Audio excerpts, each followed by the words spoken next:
자, 우리가 이제 그래프는 정점과 간선의 집합이죠. 정확하게 정의한다. 그러면 그래프는 어떤 정점과 간선의 집합이고, 간선은 정점과 정점을 연결하는 것을 말하는데, 어떤 관계가 있다는 겁니다. 이게 어떤 정점과 정점 사이에 어떤 관계가 존재한다라는 얘기예요. 간선. 수학에서는 꼭지점, 이걸 선분 이렇게 이야기하기도 하죠, 그죠? 보통 버텍스라고 하죠. 버텍스. 정점이라고 합니다. 이거는 엣지라고 하고요. 자, 이런 것들이 그냥 연결된, 그러니까 정점과 간선의 집합이고, 간선은 우리가 보통 어떻게 표시하면 두 정점 쌍으로 표시를 해요. 그래서 이게 1번 정점이고 2번 정점이다. 그러면 우리는 1,2, 이걸 하나의 간선이죠. 그러니까 1번 정점과 2번 정점 사이에 간선이 존재한다는 얘기입니다. 그래프는 굉장히 유연성이 많은, 그러니까 굉장히 유연한 자료 구조예요. 거기에 어떠한 제약 조건, 즉, 상하 관계라고 하는 제약 조건을 가하고 또 뭐 여러 가지 제약 조건을 가하게 되면 그것이 트리가 되는 거죠. 그죠? 그래서 우리가 보통 벤 다이어그램으로 그린다 그러면 트리는 그래프 안에 포함이 되어 있어요. 실은. 어떻게 보면 트리는 넓게 보면 그래프입니다. 그래프. 여기에 이러한 어떤 제약 조건에서 어떤 상하 관계가 존재해야 되고, 상하 관계가 존재해야 되고, 그 다음에 한 정점에서 다른 정점으로의 어떤 관계가 이 이하이면 그것이 바로 뭐예요? 이진 트리죠. 그죠?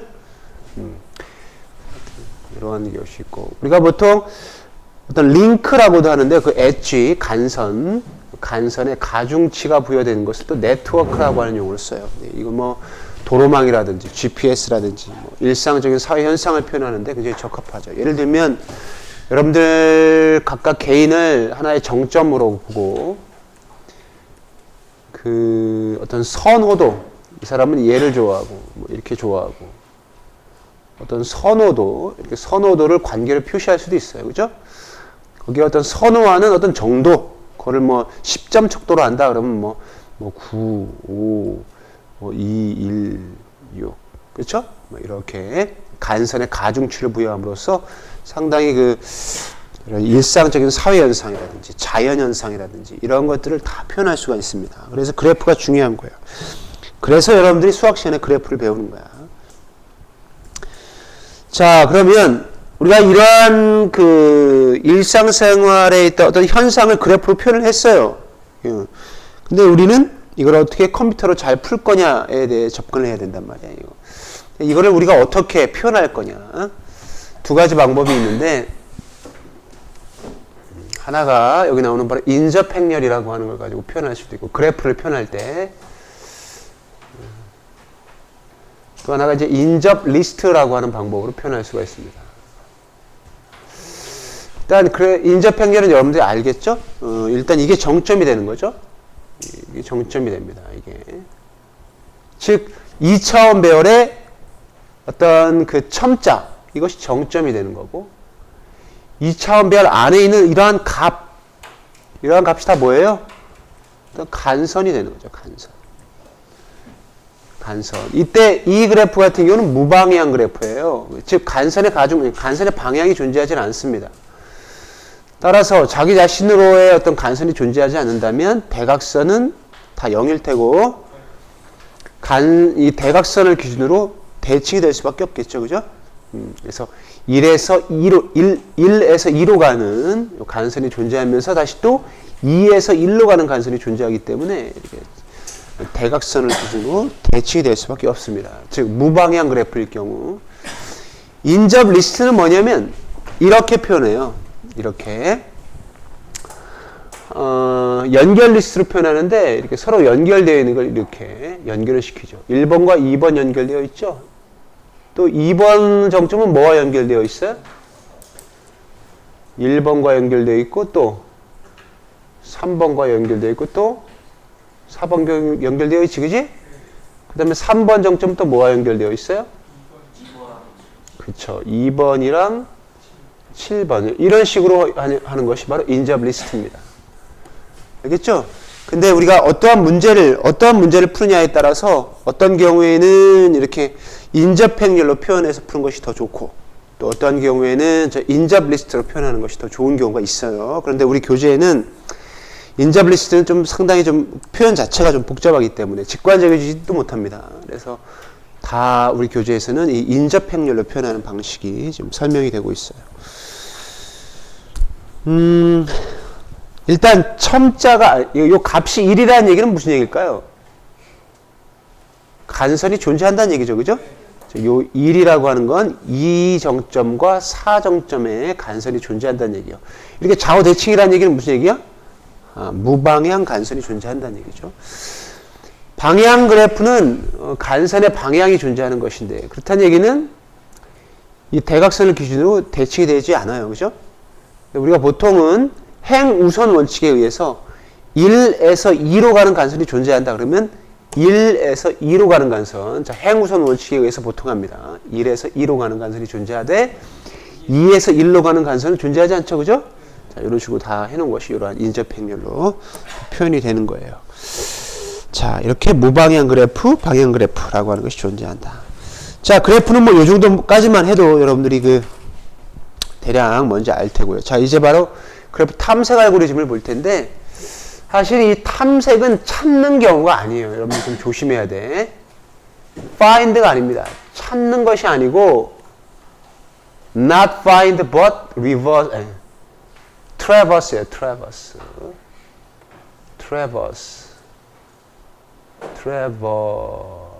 어떻게 철자 어떻게 쓰지? traverse, R-S-E 이렇게 쓰나요? traverse입니다. 그러니까 순회하는 거예요. 비지트하는 겁니다. 그냥 방문하는 거. find 탐색이 아니야. 알겠죠? 자, 그래서 이러한 그래프 탐색 알고리즘, 우리가 보통 그래프 탐색이다 그러면 일단 순회다 이렇게 생각하면 돼요. 그래서 그래프 탐색 알고리즘은 크게 깊이 우선 탐색과 너비 우선 탐색이 있어요. 그래서 깊이 우선 탐색은 보통 깊숙이, 이 깊숙이 탐색하는 게 뭐냐? 이어서 연결된 정점들을 먼저 방문하는 것이 바로 특징입니다. 깊이 우선 탐색은 하나의 정점과 이어서 연결된 거. 아마 딱 와닿지는 않을 거예요, 아마. 그러나 너비 우선 탐색은 뭐냐면, 이것만 잠깐 볼까요? 너비 우선 탐색은 넓게 탐색하는 거예요. 넓게. 아까는 깊게 탐색하는 거고, 이건 넓게 탐색하는 거예요. 넓게 탐색하는 게 도대체 뭐냐? 하나의 정점, 직접 연결된 정점. 하나의 정점과 직접 연결된 정점들을 먼저 방문한다. 아마 이 두 차이가 아마 바로 와닿지는 않을 텐데요. 일단 알고리즘 하나하나를 보면서 이해하면 충분히 이제 와닿죠. 이어서 연결된 정점들이 뭐냐? 이어서 연결된 정점. 자, 일단 깊이 우선 탐색의 어떤 알고리즘 순서를 보면 이래요. 시작점을 출발해서 작은 번호 순으로 이동할 위치를 조사하고, 자, 이건 선택적입니다. 큰 번호 순으로 해도 상관없어요. 예? 하여튼 작은 번호 순으로 하든 큰 번호 순으로 하든 이동할 위치를 조사하고 이동할 수 있는 정점까지 이동해. 이동할 수 있는 정점까지 이동하는 거야. 이동할 수 있는 정점이라고 하는 건 간선으로 연결되어 있고 아직 지나지 않은 정점을 말해요. 이동할 곳이 없으면 이동할 곳이 남아있는 정점까지 돌아간 후 다시 이동할 수 있는 정점까지 진행한다. 이러한 과정을 더 이상 이동할 수 없는 정점이 없을 때까지니까, 그렇게 없으면 종료한다. 이렇게 되어 있어요. 자, 쉽게 얘기하면 그래프 탐색은 재귀를 이용합니다. 재귀. DFS, 깊이 우선 탐색은 recursion, 재귀를 이용해요. 단 너비 우선 탐색은 재귀를 이용하지 않습니다. 그래서 이 재귀를 이용하는 건 그래프 탐색에서의 이 깊이 우선 탐색이 그래요. 알겠죠? 재귀가 상당히 계속 나오죠? 각 챕터마다 하나씩은 꼭 나옵니다. 깊이 우선 탐색, 재귀를 이용한다. 자, 이 알고리즘이 아마 잘 파악이 안 될 겁니다. 일단 그림으로 자세하게 이야기를 해줄 테니까 한번 보세요. 일단 시작점을 일정점으로 일단 보자. 얘가 시작점이에요. 그럼 방문했다라고 하는 표시를 B금을 걸게요. 이때 8정점까지 있죠. 이때 얘는 1정점에서 1정점으로 갈 수 있는지를 조사하고 1정점에서 2정점으로 갈 수 있는 조사하고 이렇게 조사해요. 이때 잘 보세요. 1정점에서 1정점으로 자기 자신으로 가는 간선은 존재하지 않죠? 1정점에서 2정점으로 갈 수 있죠. 갈 수 있는데 아직 방문하지 않았기 때문에 간선도 존재하고 방문도 하지 않았기 때문에 갈 수 있는 거야. 자, 아까 무슨 얘기했냐면 갈 수 있으면 간다 그랬죠. 그죠? 자, 그러면 2정점까지 조사했을 때 갈 수 있다라고 판단이 됐어. 그러면 가는 거야, 그냥 일단. 자, 여기서 2정점 2에서 1로 갈 수 있는지. 자, 간선은 하지만 이미 방문했기 때문에 못 가는 거고요. 2에서 2 못 가고 2에서 3 갈 수 있죠? 갈 수 있으면 가는 거야. 자, 3에서 1, 3에서 2 직접 갈 수 있지만 이미 방문했어요. 3에서 3 없고 3에서 4, 3에서 5, 3에서 6, 3에서 7 할 때 가죠? 그죠? 갑니다. 자, 이때 7에서 1 못 가요. 2 못 가요. 3 못 가요. 4 못 가요. 5 못 가요. 6 할 때 가죠? 가요. 자, 6에서 1, 2, 3, 4, 5 할 때 가네. 자, 5에서 1, 2, 3, 4 할 때 가죠? 그죠? 자, 여기서 4에서 1, 2, 3, 4, 5, 6, 7, 8까지 조사했지만 갈 수가 없어요. 더 이상. 그럼 어떻게 해? 리턴. 자, 리턴 할 때 아직 조사되지 않고 남아있는 게 뭐야? 5에서 5, 5에서 6 간선 존재하지만 이미 방문했습니다. 5에서 7 못 가고 5에서 8 자 리턴. 자, 6에서 6, 6에서 7, 6에서 8 할 때 가죠? 자, 8에서 1, 8에서 2, 8에서 3, 8에서 4, 8에서 5, 8에서 6, 8에서 7, 8에서 8까지 조사했지만 못 가죠. 그죠? 리턴합니다. 여기서 바로 리턴 되죠. 그럼 여기서 또 어떻게 돼요? 7에서 7, 7에서 8 리턴. 3에서 8 리턴. 2에서 4, 2에서 5, 2에서 6, 2에서 7, 2에서 8 리턴. 아직 남아있죠 여기? 1에서 3, 1에서 4, 1에서 5, 1에서 6, 1에서 7, 1에서 8 리턴 되면서 종료한. 자, 이때 탐색하는 순서 잘 보세요. 깊이 탐색해요. 갈 수 있는 데까지 가는 거예요. 여기 갔다가 깊이 가죠? 여기까지 가요. 여기까지 갔다가 더 이상 못 가니까 리턴 됐다가 이렇게 가죠. 그죠? 그래서 1, 2, 3, 7, 6, 5, 4, 8 이것이 바로 DFS의 방문 순서예요. 응? 미로와 상당히 유사하죠. 미로는 어떻게 조사했어? 미로는 오른쪽, 아래, 왼쪽, 위 조사했죠. 이건 어떻게 조사했어? 1, 2, 3, 4, 5, 8까지 조사했잖아요.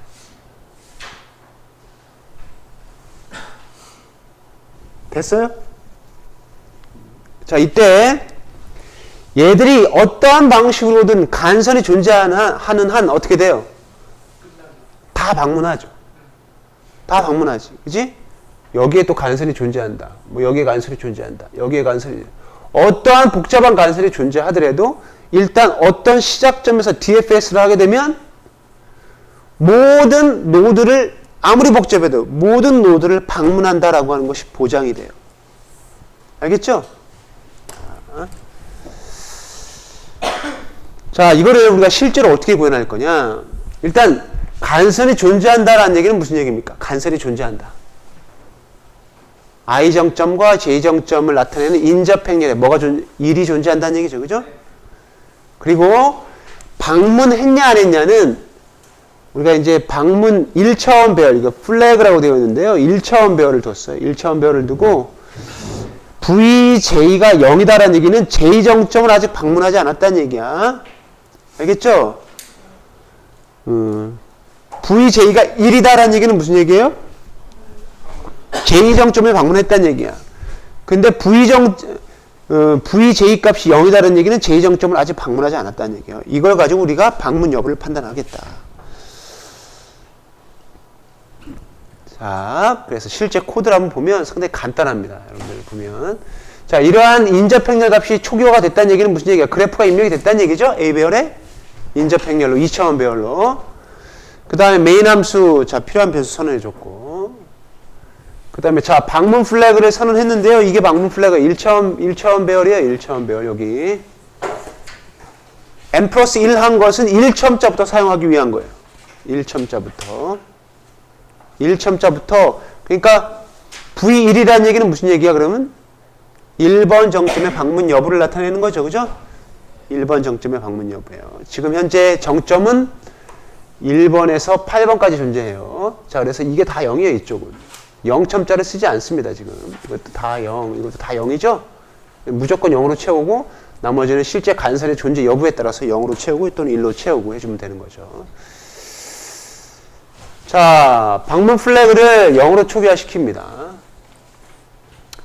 그 다음에 최초로 1번 정점을 방문해요. 1번 정점으로 간 거야. 그러니까 비지트 I란 얘기는 I 정점을 방문하고 나서 해야 할 일들이 여기 있는 거죠. 그렇죠? I 정점을 딱 방문을 했어. 그때 해야 할 일들이 뭐야? 일단 그 정점을 내가 방문했다라고 방문 플래그를 1로 만들어줘야 되겠죠. 그 다음에 해줘야 되는 거가 뭐야? 포문이 이게 왜 돌아갈까요? 이게 J입니다. 1에서 1, 1에서 2, 1에서 3 조사해야 될 거 아니에요. 8까지. 그렇죠? 그 조사하는 과정. 그러니까 이게 I고 이게 J가 되는 거예요. 알겠죠? 그러니까 J가 이렇게 안쪽에서 폼으로 돌고 있고 조건검사 IJ가 간선이 존재하고 J정점이 아직 방문하지 않았으면 IJ를 출력하고 J를 재교출합니다.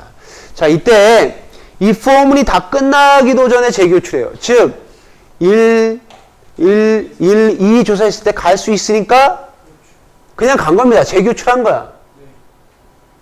그럼 뭔가 막 수행한 다음에 돌아올 거 아니에요. 그죠?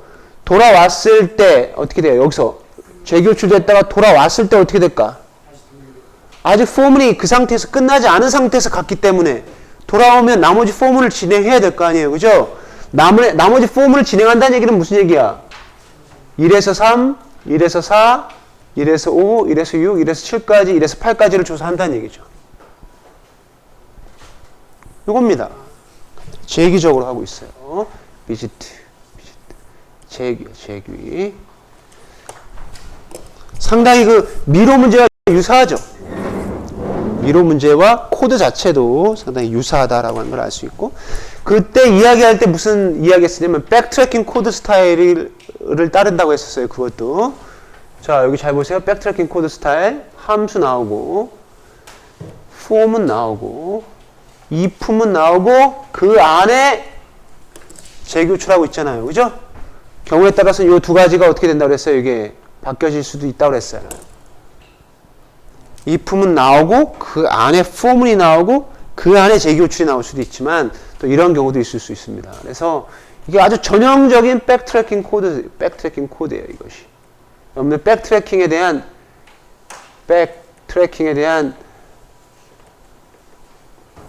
그 정확한 알고리즘을 고급 알고리즘 시간에 배울 텐데, 이게 백트래킹 코드 스타일, 전형적인 백트래킹 코드 스타일입니다. if는 나오고 for은 나오고 그 안에 재교출 나오는. 자, 우리가 요거와 비슷한 알고리즘 뭐 배웠어요? 순열의 생성, 또 뭐 미로 문제, 다 이런 것들이 다 이 스타일로 되어 있잖아요. 그죠?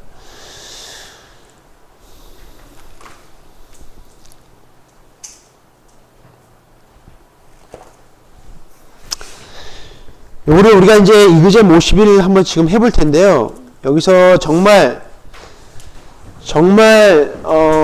비교되는 과정을 여러분들이 좀 확인해 보고 싶다면 요렇게 한번 출력을 해보도록 해봅시다. 어떻게 하냐면 여기다가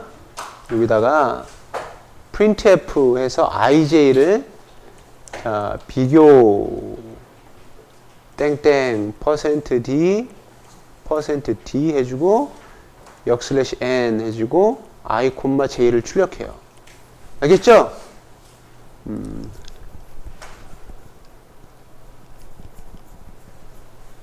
이렇게 해보면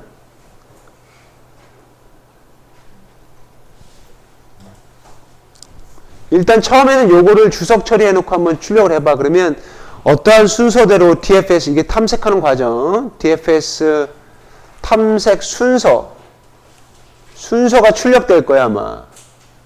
근데 우리가 지금 배우는 입장이기 때문에 그 순서 자체보다는 어떠한 비교 과정을 거치는지를 여러분들이 좀 파악해야 되는 거니까요. 요거 주석 처리 딱 빼고 해보면 아까 이 비교 과정이 나옵니다. 1, 2까지 비교하고 가서 다시 또 2, 1, 2, 2, 3까지 비교하고 가고 3에서 1, 3에서 2 이게 간 다음에 호출한 다음에 다시 돌아왔을 때 나머지 비교 과정을 수행한다는 것이 표시가 돼요. 알겠죠? 이게 제 51.